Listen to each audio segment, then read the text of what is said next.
চাঁদ, সূর্য, গ্রহ, নক্ষত্র, সাত আকাশ পাড়ি দিয়ে হুজুর সাল্লাল্লাহু আলাইহি সাল্লামকে সিদরাতুল মুনতাহায় নিয়ে গেলেন। সিদরাতুল মুনতাহায় নিয়ে যাওয়ার পর হযরত জিবরাইল বলেন, ইয়া রাসূলুল্লাহ, আমি আর যাইতে পারবো না, এটা হচ্ছে বিপজ্জনক বর্ডার, আপনি এখানে অপেক্ষা করুন, কিছুক্ষণের মধ্যে অন্য কোনো বাহনের ব্যবস্থা হয়ে যাবে। আল্লাহর নবী বলেন, আমি ওই সিদরাতুল মুনতাহায় বসেছিলাম, আমি ভয় পাচ্ছিলাম, এমন সময় আমি হযরতে বিলালের পায়ের শব্দ শুনতে পেয়েছি। জোরে বলেন সুবহানাল্লাহ। আমার প্রিয় ভাইয়েরা, মেরাজের সূচনা কিভাবে হলো? আল্লাহ সুবহানাহু ওয়া তাআলা কোরআন মাজিদের মধ্যে বলছেন, সুবহানাল্লাযী আসরা বিআবদিহি লাইলাম মিনাল মাসজিদিল হারামি ইলাল মাসজিদিল আকসা। জোরে বলেন আল্লাহু আকবার।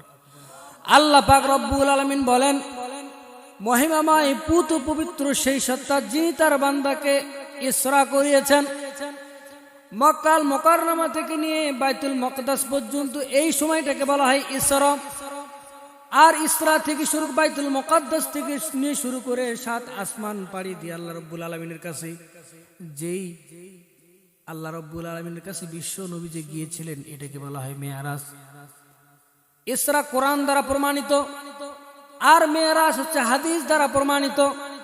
আপনি যদি ইসরাকে প্রমাণিত কোরআন দ্বারা, আপনি যদি এটাকে অবিশ্বাস করেন কোরআন না মানার কারণে, যেভাবে আপনি কাফের হবেন, ঠিক একইভাবে মুতাওয়াতির হাদিসের মধ্যে এসেছে নবীজি সাল্লাল্লাহু আলাইহি ওয়াসাল্লাম মেরাজ করেছেন।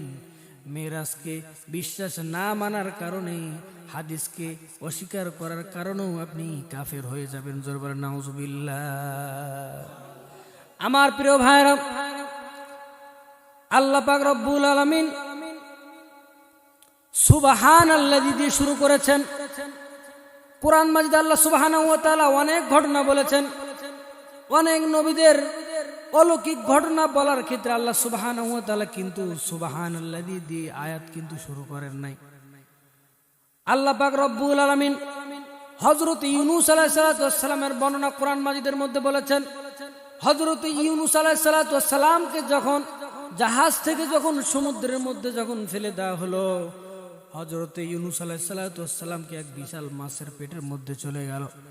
হযরত ইউনূস আলাইহিস সালাম অথই সমুদ্রের তলদেশে গহ্বরে যখন তিনি চলে গেলেন, তাফসীরে মুফাসসির বলেছেন, 1 নয় 2 নয় 10 নয় 20 নয়, পুরা 40 দিন যখন মাছের পেটের মধ্যে যখন হযরত ইউনূস ছিলেন, হযরতে ইউনূস আলাইহিস সালাম যখন মাছের পেটের মধ্যে থাকতে থাকতে যখন হজম হওয়া শুরু হয়ে গেল, তার গা যখন গলা শুরু হয়ে গেল, হযরত ইউনূস আলাইহিস সালাম আল্লাহ পাক রব্বুল আলামিনকে ডাক দিয়ে বলছেন, ওয়াজান্নুনি ইযহাবা মুগাদিবান ফাযান্না ফিজ যুলুমাতি আল্লা ইলাহা ইল্লা আনতা সুবহানাকা ইন্নী কুনতু মিনাজ জালিমিন।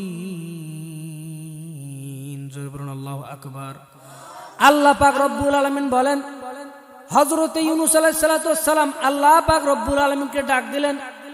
আল্লাহ পাক রব্বুল আলামিন বলেন, হযরত ইউনূস আলাইহিস সালাম যখন, এক হলো রাতের অন্ধকার, 2 নম্বর হলো সমুদ্রের অন্ধকার, 3 নম্বর হলো মাছের পেটের অন্ধকার, তিনটা অন্ধকারের ভিতর থেকে হযরত ইউনূস যখন আল্লাহ পাক রব্বুল আলামিনকে ডাক দিলেন, আল্লাহ পাক রব্বুল আলামিন বলেন, হযরত ইউনূস আলাইহিস সালামকে আমি আমার কুদরতি রহমতে তাকে আবার কুলের মধ্যে নিয়ে আসলাম। জোরে বলেন সুবহানাল্লাহ। আমার প্রিয় ভাইরা, এই ঘটনা কোরআন মাজিদে এসেছে। আল্লাহ পাক রব্বুল আলামিন ঘটনা কোরআন মাজিদে বলেছেন, কিন্তু এই ঘটনা শুরু করতে গিয়ে সুবহানাল্লাযী শব্দ দিয়ে শুরু করেন নাই। হযরত মূসা আলাইহিস সালামের ঘটনা কোরআন মাজিদে এসেছে। হযরত মূসা আলাইহিস সালাম তার উম্মতদেরকে নিয়ে যখন লোহিত সাগর পার করার জন্য তিনি যখন সমুদ্রের দ্বার প্রান্তে চলে এসেছেন, ডানে শত্রু, বামে শত্রু, পিছনে শত্রু, সামনে হলো নদী। তার উম্মতরা বলল, মূসা আমরা তো শেষ হয়ে গেলাম, পাকড়াও হয়ে গেলাম।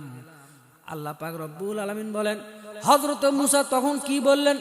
আল্লাহ পাক রব্বুল আলামিন হযরত মূসার কথাটা কোরআনের মধ্যে দিয়ে দিলেন। হযরত মূসা বললেন, কাল্লা ইন্না মাইয়া রব্বি সায়াহদিন। হযরত মূসা আলাইহিস সালাম বললেন, অবশ্যই অবশ্যই আল্লাহ পাক রব্বুল আলামিন আমাদেরকে একটা পথ বাতলিয়ে দিবেন। আল্লাহ পাক রব্বুল আলামিন হযরত মুসা আলাইহিস সালামকে ডাক দিয়ে বললেন, মুসা রে শোনো শোনো, তোমার হাতে যে লাঠিটা আমি দিয়েছি, এই লাঠি দ্বারা তুমি যখন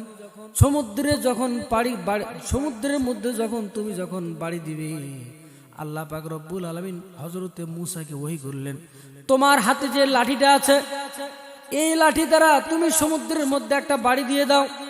সমুদ্রের মধ্যে হযরতে মুসা যখন আঘাত করলেন, সঙ্গে সঙ্গে একটা নয় দুইটা নয় 12টি সুন্দর সুন্দর রাস্তা পরিণত হয়ে গেল। জোরে বলেন সুবহানাল্লাহ। এক দুইটা রাস্তা নয়, প্রায় 12টা রাস্তা তৈরি হয়ে গেল।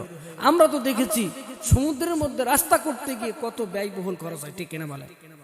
আমরা দেখেছি গত সরকারের লেডি ফেরাউনের আমলে আমরা দেখেছি তারা যখন একটা পদ্মা সেতুর নামে গোটা দেশকে দেউলিয়া করেছে, আর আল্লাহ পাক রব্বুল আলামিন হযরত মুসা আলাইহিস সালামকে এমন একটা মর্যাদা দিয়েছিলেন, তিনি যখন সমুদ্রের মধ্যে লাঠি দিয়ে যখন আঘাত করলেন, সমুদ্র এক দুইটা নয় প্রায় 12টা সুন্দর রাস্তা হয়ে গেল।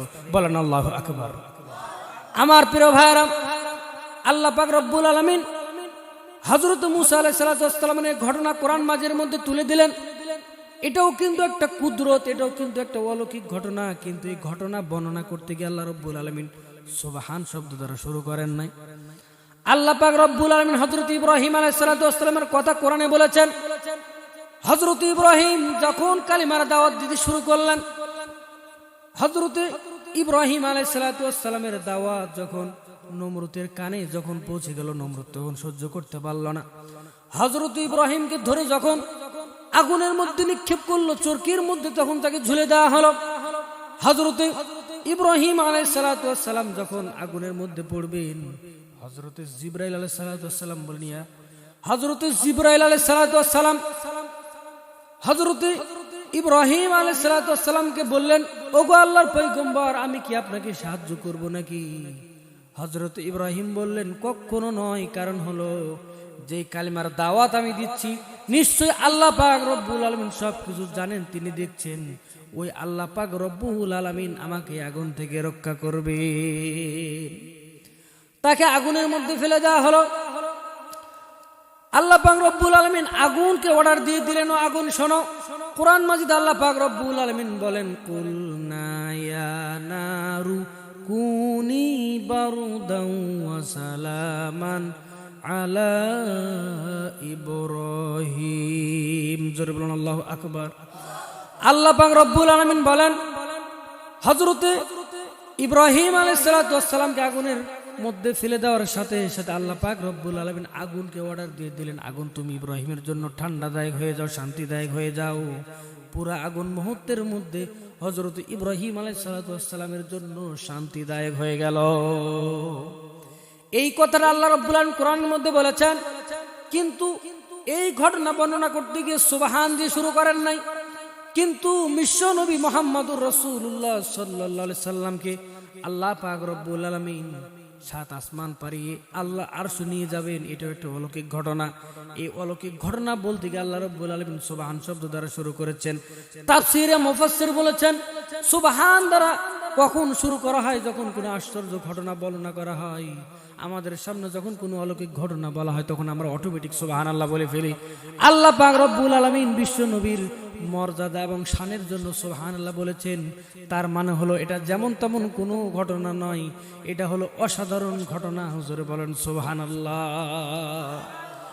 আমার প্রিয় ভাইরা, মেরাজে নিয়ে যাওয়ার কারণ কি? বিশ্ব নবী সাল্লাল্লাহু আলাইহি সাল্লাম দাওয়াতি জীবন, দাওয়াত দিতে দিতে তিনি যখন অস্থির অবস্থা, চারদিক দিয়ে যখন মক্কার কাফিররা যখন তাকে নির্যাতন শুরু করে দিল, হযরতে আম্মাজান খাদিজাতুল কুবরা রাদিয়াল্লাহু তাআলা আনহা তিনি ইন্তেকাল করলেন। নবীজির চাচা আবু তালেব, যে বিশ্ব নবী সাল্লাল্লাহু আলাইহি সাল্লামকে সবথেকে বেশি ভালোবাসত, তিনি ওই বছর মারা গেলেন। আল্লাহ পাক রব্বুল আলামিন বিশ্ব নবী সাল্লাল্লাহু আলাইহি সাল্লামকে বললেন, আপনি তায়েফে যান। তায়েফে নবীজি দাওয়াত দিতে গিয়ে রক্ত ঝরল। সমস্ত ব্যথায় নবীজি যখন ক্লান্ত, ওনার মনের অবস্থা যখন গভীর শোকাহত, আল্লাহ পাক রব্বুল আলামিন তখন হযরতে জিবরাইল আলাইহিস সালাতু ওয়াস সালামকে বললেন, জিবরাইল যাও যাও যাও, আমার নবী মুহাম্মদ সাল্লাল্লাহু আলাইহি সাল্লামকে আমার দরবারে নিয়ে এসো, কারণ হলো তার সমস্ত দুঃখ দুর্দশাগুলি আমি আল্লাহ রাব্বুল আলামিন মুছে দিতে চাই। এটা হলো প্রথম কারণ। দুনিয়ার মধ্যে কোনো মানুষ যখন ব্যথাগ্রস্ত হয়, ডাক্তার তখন তাদেরকে বলে আপনি কিছুদিন একটু সফর করেন, হয়তো কক্সবাজার যান, আপনার যদি বেশি টাকা পয়সা থাকে লন্ডন যান, আমেরিকা যান, কুয়েত যান, কাতার যান, একটু ঘোরাফেরা করেন, তাহলে মনটা ভালো হয়ে যাবে। নবীজি সাল্লাল্লাহু আলাইহি সাল্লাম ভারাক্রান্ত হৃদয় নিয়ে বসে আছেন। আল্লাহ পাক রব্বুল আলামিন তার মনটাকে একটু হালকা করার জন্য, কারণ রহমাতুল লিল আলামিন কো দুনিয়ার কোনো জায়গায় নয়, আল্লাহ পাক রব্বুল আলামিন সরাসরি আসমানে নিয়ে গিয়ে তার সফরটা করে তার মনের অবস্থাটা চাঙ্গা করে দিলেন। জোরে বলুন সুবহানাল্লাহ। এটা হলো প্রথম নম্বর কারণ। দুই নম্বর কারণ তাফসীরে মুফাসসির সানাউল্লাহ পানিপতি রাহমাতুল্লাহ তাফসীরে মাজহারের মধ্যে বলেছেন, দুই নম্বর কারণ হলো বিশ্ব নবী সাল্লাল্লাহু আলাইহি সাল্লামকে মিরাজে নিয়ে যাওয়ার কারণ হলো তিনি যেন দেখে দেখে মানুষকে ওয়াজ করতে পারেন। আমি আপনাদের সম্মুখে ওয়াজ করছি, যদি হজের ওয়াজ করি, আমি কিন্তু হজ করি নাই, কিন্তু আমি যদি হজের ওয়াজ করি তাহলে কেমন হয়, কিন্তু আমি যদি হজ করে এসে হজের সমস্ত কার্যক্রম যদি আমি দেখে এসে আমি যদি আপনাদের সম্মুখে ওয়াজ করি, তাহলে ওই দুইটা ওয়াজের মধ্যে পার্থক্য আছে না নাই? জোরে বলতে হবে, আছে না নাই? তার মানে বোঝা গেল দেখে দেখে ওয়াজ করাটা একটু বেশি গুরুত্বপূর্ণ। এই জন্য আল্লাহ পাক রব্বুল আলামিন বিশ্ব নবীকে সাল্লাল্লাহু আলাইহি সাল্লামকে দেখে দেখে যেন মানুষের কাছে যেন দাওয়াত দিতে পারে, এই জন্য আল্লাহ সুবহানাহু ওয়া তাআলা বিশ্ব নবীকে মেরাজে নিয়ে গেলেন। সুবহানাল্লাহ। আমার প্রিয় ভাইরা, হযরত জিবরাইল আলাইহিস সালাতু ওয়াস সালাম নবীজিকে নিয়ে যাওয়ার জন্য চলে এসেছেন। আল্লাহর নবী সাল্লাল্লাহু আলাইহি সাল্লাম বলেন, আমাকে হাতিমে নিয়ে যাওয়া হলো। হাতিমে নিয়ে যাওয়ার পর আমার পুরা বক্ষটা চিরে পুরা দুই খণ্ডিত করে দেওয়া হলো, ছেনাকে চাক করা হলো, আমার মনের মধ্যে যত পুত পবিত্র করা হলো, জমজমের পানি দ্বারা আমার কলিজাটাকে ধোয়া হলো। এবার মক্কাল মুকাররমা থেকে বাইতুল মুকদ্দাসে নিয়ে যাওয়া হলো। নবীজি সাল্লাল্লাহু আলাইহি সাল্লাম বলেন, আমি যখন বাইতুল মুকদ্দাসে গেলাম তখন দেখলাম পুরা মসজিদে অসংখ্য মানুষে ভরা। আমি জিবরাইল আলাইহিস সালাতু ওয়াস সালামকে বললাম, জিবরাইল এই সমস্ত লোক কারা? হযরতে জিবরাইল বললেন, এরা হচ্ছে হযরতে আদম আলাইহিস সালাতু ওয়াস সালাম থেকে শুরু করে নি হযরতে ঈসা পর্যন্ত যত নবী রাসূল আল্লাহ পাক রব্বুল আলামিন প্রেরণ করেছেন, সমস্ত নবী রাসূলকে এই মসজিদের মধ্যে আপনাকে সংবর্ধনা দেওয়ার জন্য সমস্ত নবীদেরকে আল্লাহ পাক রব্বুল আলামিন এই মসজিদে নিয়েছিলেন। জোরে বলুন সুবহানাল্লাহ। আল্লাহ পাক রব্বুল আলামিন নবীজিকে রাহমাতুল লিল আলামিন বলেছেন। হযরত জিবরাইল হাত ধরে কাতার ফাঁকা করে দিলেন। দেওয়ার পরে বাইতুল মুকদ্দাসে নবীজি সাল্লাল্লাহু আলাইহি সাল্লামের ইমামতিতে 2 রাকাত নামাজ হয়ে গেল। এরপরে নবী সাল্লাল্লাহু আলাইহি সাল্লামকে এবার 7 আকাশে নিয়ে যাওয়া হলো। চাঁদ, সূর্য, গ্রহ, নক্ষত্র 7 আকাশ পাড়ি দিয়ে হুজুর সাল্লাল্লাহু আলাইহি সাল্লামকে সিদরাতুল মুনতাহায় নিয়ে গেলেন। সিদরাতুল মুনতাহায় নিয়ে যাওয়ার পর হযরত জিবরাইল বলেন, ইয়া রাসূলুল্লাহ, আমি আর যাইতে পারবো না, এটা হচ্ছে বিপজ্জনক বর্ডার, আপনি এখানে অপেক্ষা করুন, কিছুক্ষণের মধ্যে অন্য কোনো বাহনের ব্যবস্থা হয়ে যাবে। আল্লাহর নবী বলেন, আমি ওই সিদরাতুল মুনতাহায় বসেছিলাম, আমি ভয় পাচ্ছিলাম, এমন সময় আমি হযরতে বিলালের পায়ের শব্দ শুনতে পেয়েছি। জোরে বলুন সুবহানাল্লাহ।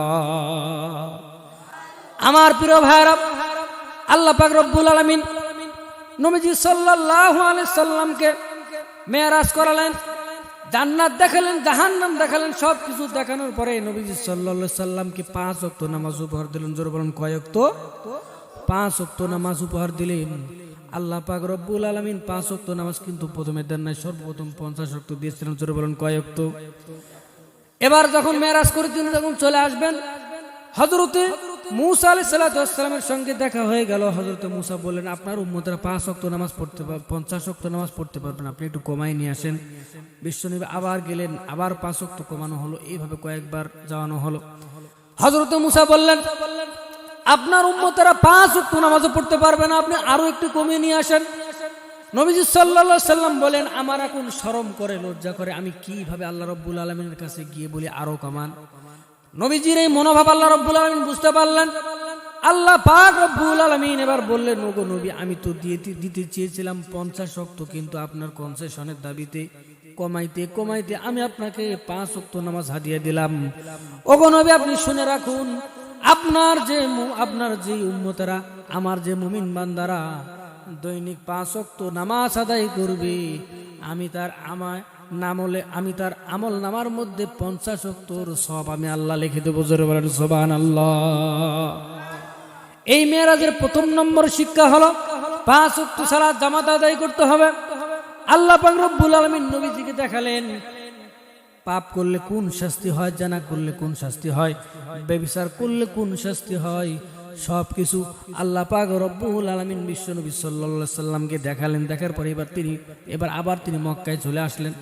নবীজি বলেন, আমি যখন মক্কায় আসলাম তখন আমি দেখলাম আমি যে জায়গার মধ্যে বসেছিলাম, ওই জায়গার মধ্যে কিছুক্ষণ আগে একজন লোক বসলে যেভাবে উষ্ণতা থাকে আমি ওইভাবে অনুভব করলাম। আমি দেখলাম ওইভাবে ঠিক আছে। দরজার শিকল আমি যেইভাবে বন্ধ করছিলাম একটু একটু করে নড়ছিল। আমি 7 আসমান পাড়ি দিয়ে যখন আমি সিদরাতুল মুনতাহা থেকে যখন আরশে আজিম সবকিছু সফর করে আমি যখন দুনিয়াতে আসলাম তখন আমি দেখছি ওই দরজার কড়া এখনো নড়ছে। আমি যেই পানিতে ওযু করেছিলাম, রাসূল বলেন ওই পানি তখনও গড়াচ্ছিল। সুবহানাল্লাহ। এত পরিমাণে মুজিজা আল্লাহ রাব্বুল আলামিন বিশ্ব নবী সাল্লাল্লাহু আলাইহি সাল্লামকে দিয়েছেন।